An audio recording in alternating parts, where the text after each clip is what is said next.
जी हां दोस्तों, बीएमसी चुनाव के नतीजे आते ही बीजेपी के मंत्री ने सलमान खान से कान पकड़कर क्यों मांगी माफी और किरण रिजिजू ने संग क्यों दिखा दिया आईना।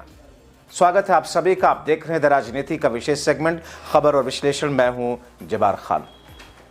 दोस्तों, एक तरफ महाराष्ट्र नगर निगम चुनाव के नतीजों से बीजेपी खेमा गदगद, तो दूसरी तरफ मोदी के एक मंत्री का ऐसा बयान जिसने मोदी, शाह, योगी और संघ के एजेंडे पर ही पानी फेर दिया। तो इसी बीच में एक और भारतीय जनता पार्टी के नफरती चिंटू, इत्तेफाक से जो मंत्री भी हैं, मुस्लिमों के खिलाफ ऐसा बयान दिया जिससे उसकी मुस्लिम नफरत खुलकर सामने आ गई। मगर तभी वो ऐसा घबरा गए कि कान पकड़कर मानो माफी मांगने लगे। दोस्तों, सबसे पहले आपको मोदी के एक मंत्री का बयान सुनवाते हैं और उसके बाद में आपको बताएंगे कि महाराष्ट्र की इस नगर निगम और बीएमसी चुनाव के नतीजों के हलचल के बीच में गदगद बीजेपी और उसके मंत्री क्यों कान पकड़कर माफी मांगने लगे।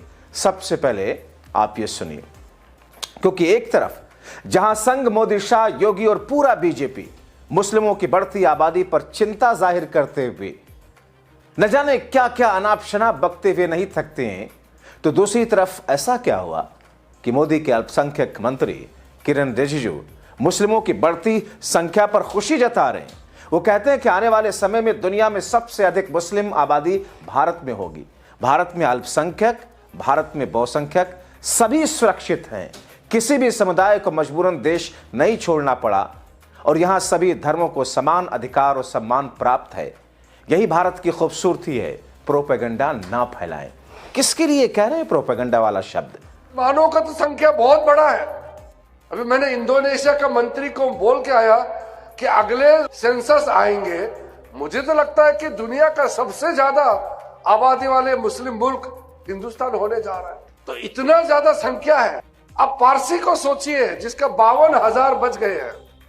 उस पारसी समाज को भी हमने बचाने का कार्य शुरू किया है। 52,000 लुफ्ट हो जाएंगे। ये टाटा वगैरह जो आप नाम सुनते हैं, ये सब पारसी है। बहुत कंट्रीब्यूशन है। उनके संख्या को हमने बचाने के लिए भी अलग से जियो पारसी, जीते रहो, हमने कार्यक्रम चलाया है। दुनिया में ऐसा कोई मुल्क नहीं है जो अल्पसंख्यक समाज के हो या बहुसंख्यक कोई भी हो, हिंदुस्तान में अच्छी तरह से सुरक्षित है। कभी कभी आप लोग सुनते होंगे ना कि मुसलमानों के साथ जाति हो रहा है या सिखों के साथ, ईसाई के साथ, ये प्रोपेगेंडा चलते रहता है। कोई समुदाय आप बताइए हिंदुस्तान में किसी को मजबूरन हिंदुस्तान मुल्क छोड़ के जाना पड़ा है, ऐसा आज तो कोई घटना नहीं हुआ। दुनिया का सबसे ज्यादा आबादी वाला मुल्क है हिंदुस्तान। अमेरिका में अपने आप को सोचते हैं कि बहुत बड़ा देश है, 33 करोड़ आबादी है अमेरिका का, और वो सोचते हैं कि अमेरिका ही सब कुछ है दुनिया में। जो पता चलता है कि हमारा तो 140 करोड़ से भी ज्यादा है, वो सोचते रह जाते हैं कि हिंदुस्तान को चलाता कैसे है इतना बड़ा मुल्क। हमारा मुल्क का खूबसूरती यही है कि हजारों सालों से ये मुल्क चल रहा है और आगे भी चलते रहेगा। हमारे लिए सारे धर्म, सारे मजहब, सारा जात, सब लोग जो भारत के नागरिक हैं, हमारे लिए सब बराबर है। मैं जिस पार्टी से आता हूं, भारतीय जनता पार्टी, हम लोगों के खिलाफ ये अभियान चलाया गया है, ये बहुत गलत बात है।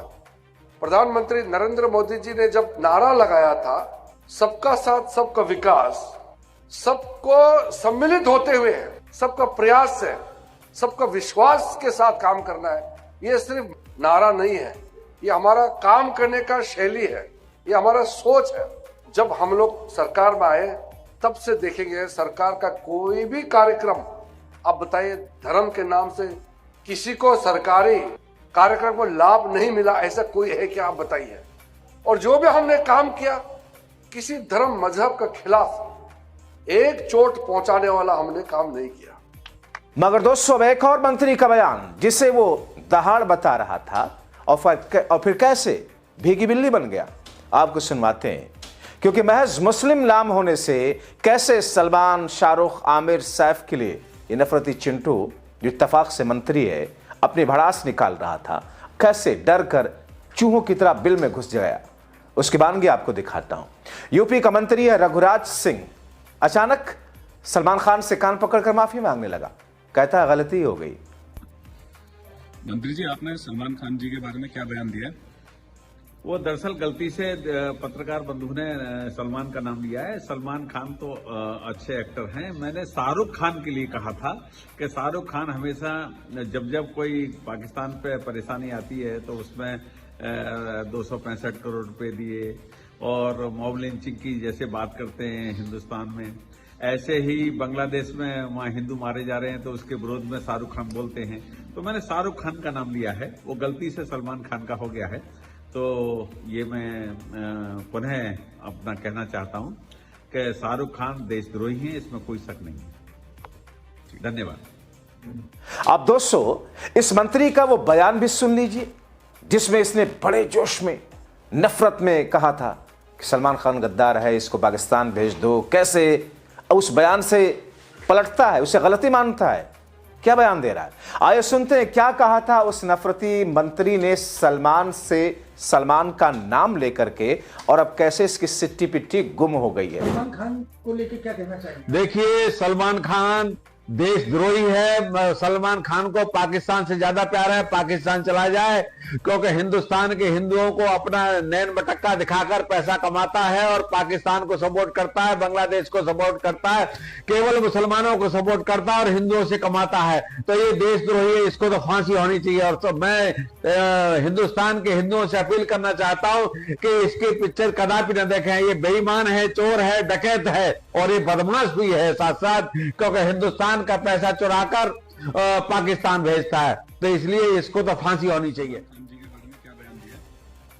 वो दरअसल गलती से पत्रकार बंधु ने सलमान का नाम लिया है। सलमान खान तो अच्छे एक्टर हैं। मैंने शाहरुख खान के लिए कहा था कि शाहरुख खान हमेशा जब जब कोई पाकिस्तान पे परेशानी आती है तो उसमें 265 करोड़ रुपए दिए और मॉब लिंचिंग की जैसे बात करते हैं हिंदुस्तान में, ऐसे ही बांग्लादेश में वहाँ हिंदू मारे जा रहे हैं तो उसके विरोध में शाहरुख खान बोलते हैं। तो मैंने शाहरुख खान का नाम लिया है, वो गलती से सलमान खान का हो गया है। तो ये मैं पुनः अपना कहना चाहता हूं कि शाहरुख खान देशद्रोही हैं, इसमें कोई शक नहीं है। अब दोस्तों, इन पाखंडियों का विरोध होना स्वाभाविक था, जैसा कि हमने आपको पहले बताया था कि किस तरीके से विरोध चौतरफा हुआ था। और लगता है, क्योंकि अखिलेश यादव ने खुद इसके विरोध में क्या कुछ लिखा था, जल्दी से वो भी आपको बता देते हैं कि लगता है ये विशेष बयान देने से पहले यूपी के मंत्री जी सामान्य ज्ञान के विषय की बात ही भूल गए कि उनके सर्वे सर्वा ने कुछ साल पहले अभिनेता जी के साथ में क्या कुछ गुलछर्रे उड़ाए थे, पतंग उड़ाई थी। कहीं ऐसा ना हो कि ये बयान दिल्ली तक पहुंच जाए और मंत्री जी की डोर ही कट जाए। हो सकता है ये बयान जानबूझ करके दिया गया हो, क्योंकि मंत्री जी के उनको भनक लग गई होगी कि उनकी चटनी भी होनी तय है। दोस्तों, आपने देखा कैसे जम्मू कश्मीर के एक मेडिकल कॉलेज को इसलिए इन नफरती चिंटुओं ने बंद करवा दिया, अंधभक्त भाजपाइयों ने, और बंद करवा करके खुशी मनाई, क्योंकि उस मेडिकल कॉलेज में नीट के माध्यम से 50 में से 42 से 60 कुछ बच्चे, ज्यादातर बच्चे मुस्लिम थे। मध्य प्रदेश का बैतूल, आपको याद होगा, हमने एक शो भी इस पर किया था, कैसे वहां पर एक मुस्लिम शख्स ने अपनी 20 से 25 लाख की रकम खर्च करके स्कूल बनवा दिया। इन नफरती चिंटू अंधभक्तों ने कैसे उसे मदरसा और जिहाद का अड्डा बताकर तोड़वा दिया और नाच रहे हैं खुशी में। यही दिया है शायद गुजराती भाइयों ने। शिक्षित बनो, संगठित रहो, संघर्ष करो, ये बाबा साहब अंबेडकर का मूल मंत्र था। ये एक ऐसा मूल मंत्र जिसको संघ और संघ समर्थित संगठनों ने कभी स्वीकार नहीं किया, इसका हमेशा विरोध करते रहे। 10 साल में सरकारी तंत्र का इस्तेमाल करके विशेष तौर पे शिक्षा पर इन लोगों ने हमला बोला, और खास तौर पे जब ये शिक्षा दलितों को, आदिवासियों को और अल्पसंख्यकों को मिल रही है। जम्मू कश्मीर में अभी आपने देखा कैसे एक मेडिकल कॉलेज को बंद कर दिया गया, क्योंकि मुसलमान बच्चे 44 के लगभग अपनी काबिलियत से नीट क्वालिफाई कर गए। ये इन्हें नागवार गुजरा, ये इन्हें बर्दाश्त नहीं हुआ। अभी 2 दिन पहले मध्य प्रदेश के बैतूल में अब्दुल नईम ने अपने गांव में, ढाबा नाम का गांव, वहां उसने अपने खर्चे से 20 लाख अपनी जेब से खर्च करके स्कूल खोला और उस गांव की आबादी में सिर्फ 4 परिवार मुसलमानों के हैं, बाकी हजारों जो लोग हैं वो हिंदू हैं। उसने ये नहीं देखा, उसने स्कूल आदिवासियों के लिए खोला, उसने स्कूल दलितों के लिए खोला। कलेक्टर ने कहा कि मुझे ऊपर से आदेश है और उसने वो स्कूल गिरा दिया। अफवाह उड़ाई गई कि वहां जिहाद हो रहा है, मदरसा चलाया जा रहा है, जबकि जिला प्रशासन, जबकि स्थानीय लोगों ने, सबने जांच करके, पुलिस तक ने जांच करके देखा कि ऐसा कुछ नहीं हो रहा था, लेकिन ऊपर का दबाव था। ये दबाव क्या था? ये दबाव ये था, मध्य प्रदेश के बच्चे अगर पढ़ लिख जाएंगे, भारत के गांव देहात के बच्चे अगर पढ़ लिख जाएंगे, तो डीजे के ऊपर नाचते हुए मस्जिदों के सामने तलवारें कौन लहराएगा? यह दबाव था। आपके हमारे बच्चे न पढ़ सकें, इनका एजेंडा चलाएं, मस्जिदों के सामने नाचें, क्रिसमस के दौरान ईसाइयों को तंग करें, यह इनका एजेंडा है। इनके बच्चे विदेशों में पढ़े। उठा के देखिए लिस्ट भारतीय जनता पार्टी के मंत्रियों की, नेताओं की, कैसे इनके बच्चे कहां कहां पढ़ रहे हैं, और फिर तुलना कीजिए कि हमारे आपके बच्चे, हमारे गांव देहात के बच्चों के लिए स्कूल इनको बर्दाश्त नहीं होता। विशेष तौर पे आदिवासियों के लिए स्कूल, दलितों के लिए स्कूल, अल्पसंख्यकों के लिए कॉलेज या स्कूल। अब्दुल नईम के साथ जो हुआ, ये कोई नई बात नहीं है, ये इनका एजेंडा है। इस एजेंडा को अगर रोकना है तो इनको बार बार एक्सपोज करना पड़ेगा, हम सबको संगठित होकर इन्हें एक्सपोज करना पड़ेगा। नहीं तो अब्दुल नईम तो चलिए अपना उसका पैसा बचाएगा, अगली बार स्कूल नहीं चलाएगा, लेकिन गांव देहात के आदिवासी दलित बच्चे डीजे पर नाचेंगे, मस्जिदों के सामने तलवारें लहराएंगे। जाहिर तौर पर दोस्तों, यह ऐसी स्थिति है जब महाराष्ट्र के चुनाव के नतीजे आए, इस बीच में चाहे वो किरण रिजिजू का बयान हो या उत्तर प्रदेश के उस नफरती चिंटू वाले मंत्री का बयान, ये दर्शा रहा है कि कैसे, किस अंदाज में मुस्लिम शब्द, मुस्लिम नाम आते ही इनके होश फाख्ता होने लगते हैं। आप क्या कहेंगे? अपने राय कमेंट बॉक्स में जरूर लिखें।